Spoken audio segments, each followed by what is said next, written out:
The first question of the rapid fire is, at what age do you want to retire? At what age do I want to retire? Right before I expire. How long does it take you to get ready in the mornings? Not too long. I work out in the morning and then I get ready, so I don't have a lot of hair. 10 minutes. Most embarrassing moment of your life?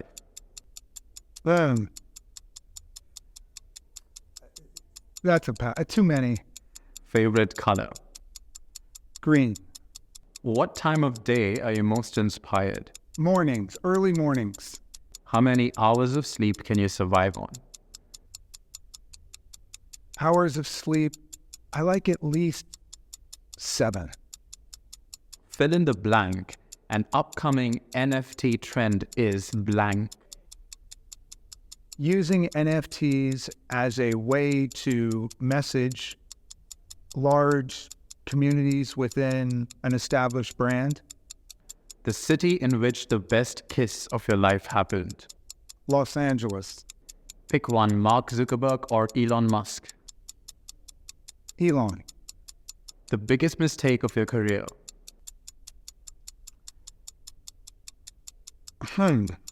Biggest mistake of my career. I guess what I would say is for the biggest mistake of my career, I'm a venture capitalist. We make mistakes every single day. The vast majority of the investments we invest in fail. So lots of deals I looked at, I didn't understand, went on to become big, attractive companies. So there's that. How do you relax? I like playing video games. How many cups of coffee do you drink per day? 1. A habit of yours that you hate. Morning exercise, even when it's raining. The most valuable skill you've learned in life. To examine the assumptions behind why I'm doing something. Your favorite Netflix show. Fauda. The last movie you saw that was memorable. The last movie I saw that was memorable. James Bond. The last song you've been listening to that you like. Something from Rufus the Soul. All right. That was the end of the rapid fire round. Now you can choose to elaborate on any one question that you felt you wanted to say more about, or we can go on to the big. Yeah, we can go on. Okay. So the first one is, can you share the story behind your journey as co-founder of Wax and how you became involved in the world of blockchain technology and video game virtual items? Sure. So how did I get involved in crypto overall and then launch Wax? The real brief version of it is this. There was a world of virtual item trading that predates crypto by a long, long time, and that is video game virtual items. So I worked with my partner who invented the concept back in the 90s of trading video game virtual items for real money. The first game he did that on was a game called Ultima Online, which was a big game and the first really popular game in the West that allowed you to trade virtual items back and forth. It's not well known, but a lot of the early people who were embracing and trading cryptocurrencies were video game virtual item traders. So my partner had been running an exchange. I was on his board for trading video game virtual items. He sold that. And about a year later, he read about Bitcoin, read the white paper, and started to mine. And it took multiple times for him to convince me that Bitcoin, which is pretty much all it was back then, was something I should be serious about. But eventually I did. I was actually in Singapore helping a friend of mine open up her video game virtual item marketplace. And as she was driving me back to the airport, she said, "What do you think of Bitcoin?" And I thought, wow, you know what? that's the nudge I need to get educated. I went back to the US. My partner said, let me give you a couple hours of a pitch. He did, and that was it. From that point on, I thought, now I get it. Because he helped me really understand why blockchain and tokenization was super important. I think even to this day, even crypto people don't understand the difference between digitization and tokenization. Tokenization you can only do on a blockchain. So it was right around a little bit after Tether, where my partner and I were thinking of, hey, what if we started to trade video game virtual items, skins, using blockchains? Because the problem with video game virtual item trading is the video game companies never liked it. And they were always trying to shut it down, restrict the ability to do it. Anyone in video gaming knows this. So we thought if we moved this stuff to a blockchain, trading among people would be embraced. It wouldn't be something you'd have to stop. And finally in 2017, something happened that allowed us to do that, which was a guy named Dan Larimer, who I think has created more valuable blockchains than anyone else. I think he's created $4 billion blockchains. He came up with the concept of delegated proof of stake as a consensus mechanism for a blockchain. That, to us, seemed like a mechanism we could use to really get the trading volume, the transaction volume, at a low cost and a high enough transaction volume that we could do skins or video game virtual items. And it turned out to be true. To this day, I don't think delegated proof of stake consensus mechanism approach has any peer. Certainly better than, let's say, what the proof of stake system that Ethereum is using, and really almost any other. So that's how I got from pre-blockchain to where we are today. What other technologies or paradigm shifts are video games at the forefront of? So video games have, I think they're well known now for having ushered in the mass market adoption of a lot of different technologies.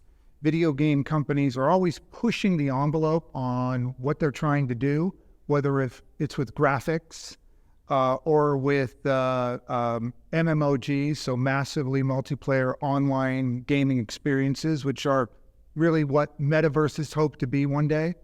The next area where video games will probably push something is going to be in the form of augmented reality. You saw a little bit of this when Niantic created the Pokemon craze, where you had this first attempt at augmented reality among consumers or game players. So I don't think the new Apple goggles are going to be well embraced. The price point, of course, is a very, very expensive and big barrier to entry for consumers at $3,500 US. But also, people don't like wearing things on their faces for long periods of time. But whatever drives, and I don't know what that's going to be, a mass market technology that allows people to have a wearable, easy to use, long battery life, heavy piece of equipment for people to experience augmented reality, the first place that's going to get the uptake is going to be in some video game. I don't know what that's going to be. I don't even know what the exact form factor for augmented reality is going to be, but I know what it's not going to be. I learned a long time ago that people don't like wearing things on their head for long periods of time if they don't have to. So we have to wait until it's contact lenses or glasses, I think, for that to happen. But when it does, gaming will be what really drives usage. And Google Lens also failed. So Google Glasses, sorry. So that wasn't even as heavy as... Yeah, Google Glasses failed because there was such a chasm between what people hoped for. I thought we were going to be able to put on their glasses and we would see out a few feet from our eyes a screen of some sort. That's what I thought we were going to get. Instead, we got something that was almost comical. A little square in your periphery that you could look at that really had no good use case to get people to want to use it. So Having said that, I think the Google Glasses form factor is superior to the goggles that Apple's come out with. So which video games do you think are at the forefront of technological change? Which ones are actually trying to bring in new technology? Well, all of the top video games, anything, let's say that Valve, the guys who created Steam, so think of like well, not Fortnite, but CSGO, right? Counter-Strike. Think of things like the console-based games, right? Where there's massive technology that's been invested.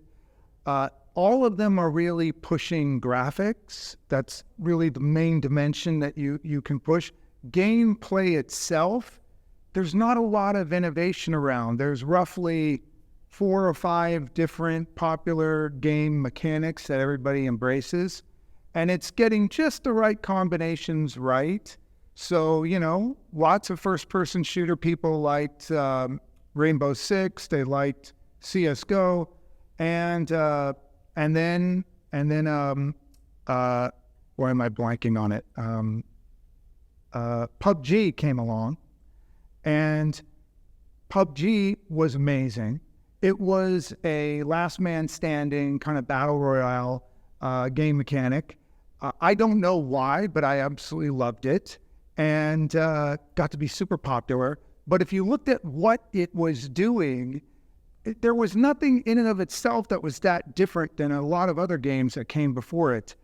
The idea of crates, right, where you can get a loot box in a game, that's an old mechanic, but still one of the dominant mechanics.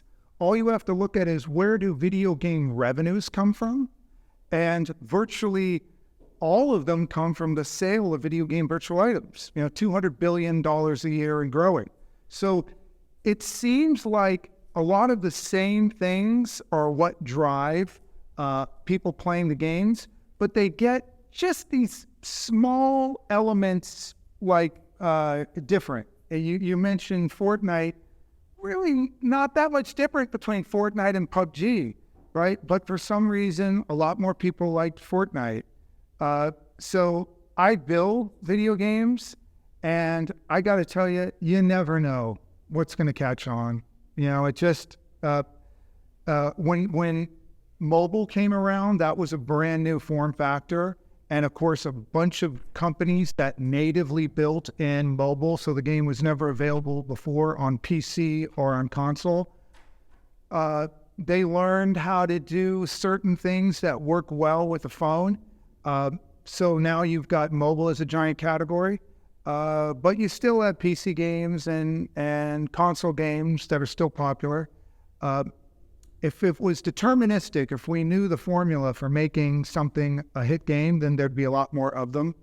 I do know that version 1.0 of blockchain video gaming was a good experiment, but it's not been successful as judged against the other dominant platforms like mobile or PC, browser-based games, or console. So we have a lot more work to do for the blockchain-based games to reach that, threshold of popularity.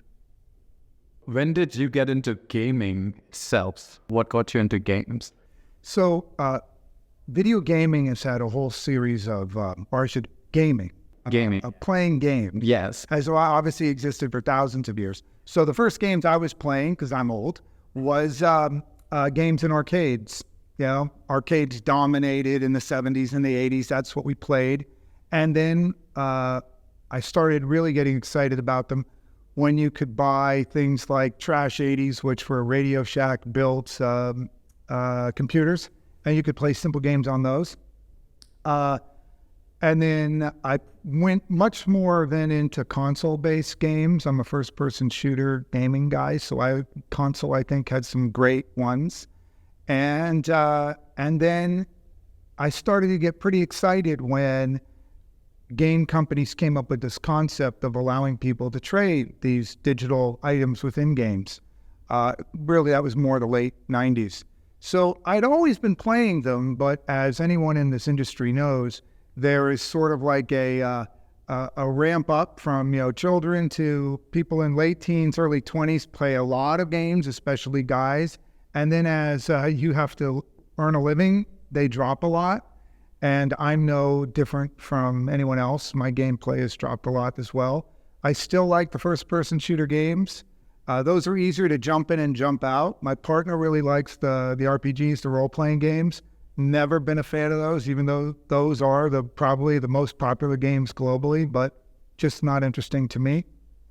And blockchain-based games I liked because there was a lot around economics and trading that the blockchain games could incorporate. Also with NFTs, which is the primary way blockchain-based games make revenue, you could do cool things with them because you could never take a traditional video game virtual item and make it intelligent. But you can do that with an NFT because it's literally a virtual machine. It's a microcomputer. That's what NFTs are. So you can program them to do a lot of fantastic things. This, by the way, is one of the reasons I would give for why blockchain as a gaming platform has taken longer to take off, because there's a lot more complexity of incorporating gameplay with blockchain because of this need to interact with a smart contract. And while it opens up a lot of possibilities, it also can be a bit overwhelming. So what are some of the current limitations or obstacles that blockchain technology faces when applied to the gaming industry? And how are you working to address them? Yeah, so the limitations on blockchain-based games, the first is quite obvious. It's complicated. It's much more complicated than a console game, than a mobile game, than a browser-based game. And as a result of that, the adoption's been much slower. When we did Wax, we built Wax. It was the first blockchain purpose-built for media files to be easily transmitted across it. And initially, those were NFTs. And to have to convince people to first invest something in the technology, you had to do that with phones. I'm old enough to remember how many years it took for people, the average person, to own a phone. PCs, it took several decades. Blockchain has taken a long time, and maybe it'll take longer than those two platforms because it is more complicated. So consumers embrace convenience. Things that aren't convenient, they don't want to do. And that's our biggest hurdle. With Wax, we decided we weren't just going to build a blockchain. We were going to have a marketplace that would allow you to trade items within a game, and we would have a wallet that was native to the Wax blockchain. No blockchain layer one had ever done that, where they built all the piece parts. I referred to it more as the Apple model versus the Microsoft model. Microsoft came out with DOS and then Windows, and then said, that's sort of the operating system for the PC. All you vendors build stuff that's going to be working with those things. But it takes a while to do it, and standards aren't perfect, and so it's a little janky. We wanted it to be much more seamless. We were the first guys who built a wallet that allowed for OAuth, or the ability for people to log in with their traditional, like Google or Facebook password and credentials. So that made it easier to sign up and to use it. But it's still more of a foreign thing. And that results in fewer people being willing to invest the time to embrace it. And then the other thing that has caused it to take a bit longer is that blockchains are not ideal platforms for everything. In fact, I would go as far to say as a blockchain is the worst way to do most things. It's not like a SQL database. It's not like a traditional database that can process things really fast. And as a result, there's a delay as transactions have to take time to be confirmed by the distributed blockchain validators. And that slows it down. Games are fast. So having that time lag is another impediment. So what we need is something that a blockchain can do in a game that can't be done with any other platform, and that's attractive enough that people say, okay, I'll do it. For instance, I remember when mobile games first became a thing. I think Jammed Out was the first one I ever saw. And it was like a little, you could play bowling on this little Samsung or Nokia feature phone. It was awful. But it was fun if you had the phone, and you could take it everywhere with you.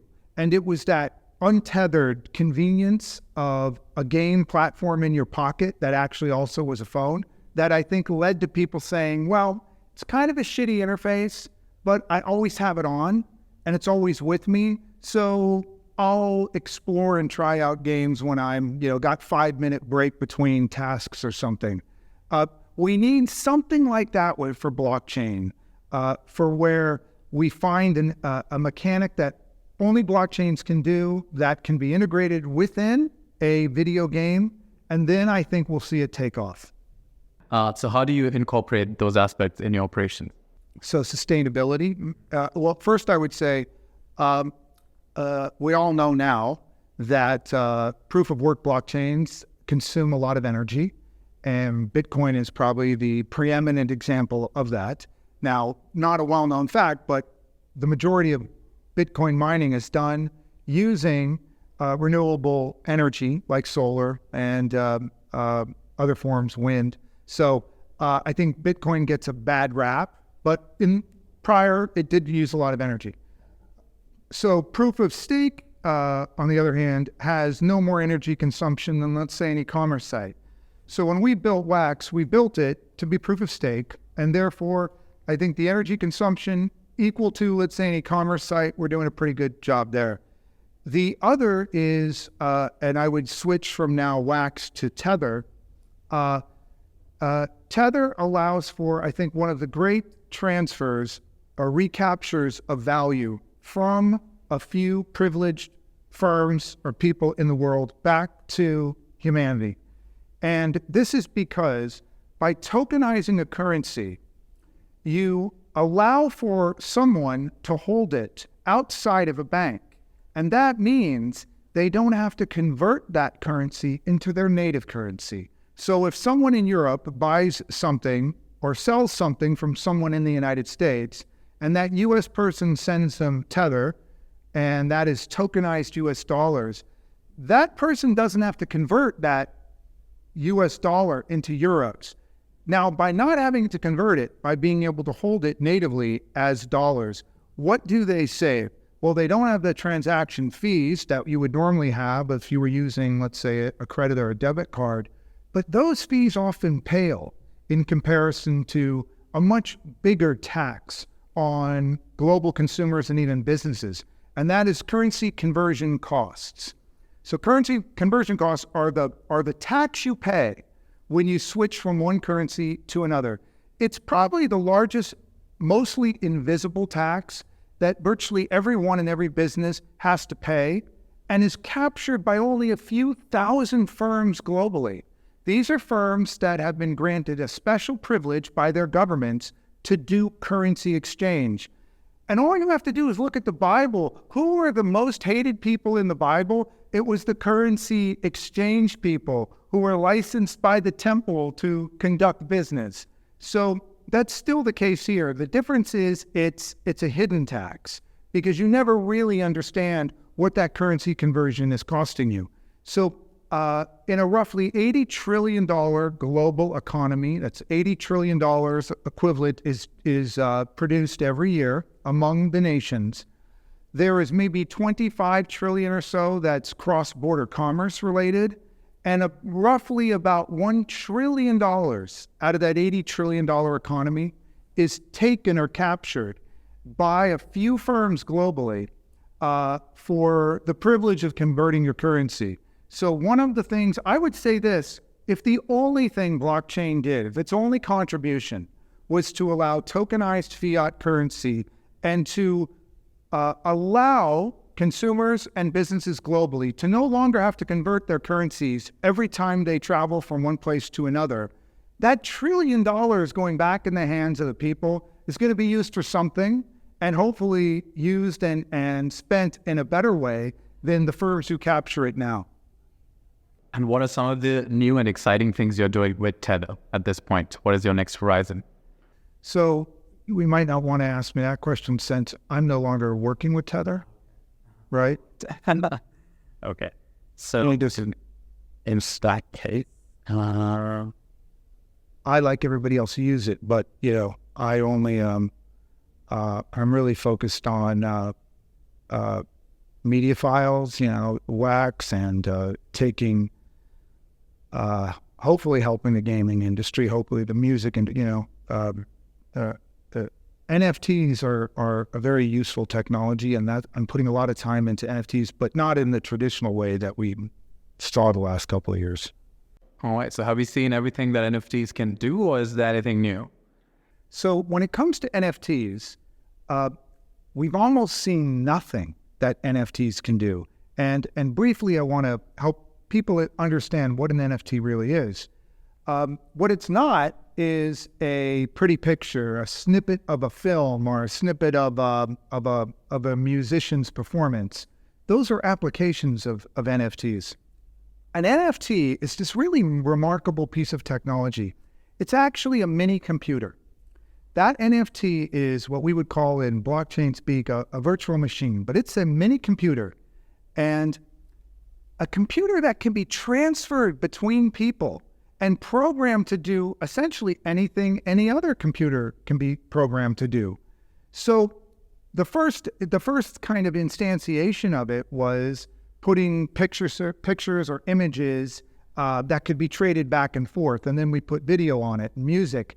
And I'm actually quite pleased that we did do that, because it introduced not just NFTs, but even blockchains to consumers to finally say, oh, I see what I can do with these. But we haven't scratched the surface, is what I would tell people, because it's like if somebody said, what can you do with software? I think the right answer is, well, I guess it's only limited by your imagination. NFTs are software. They're computers. They can program to do anything.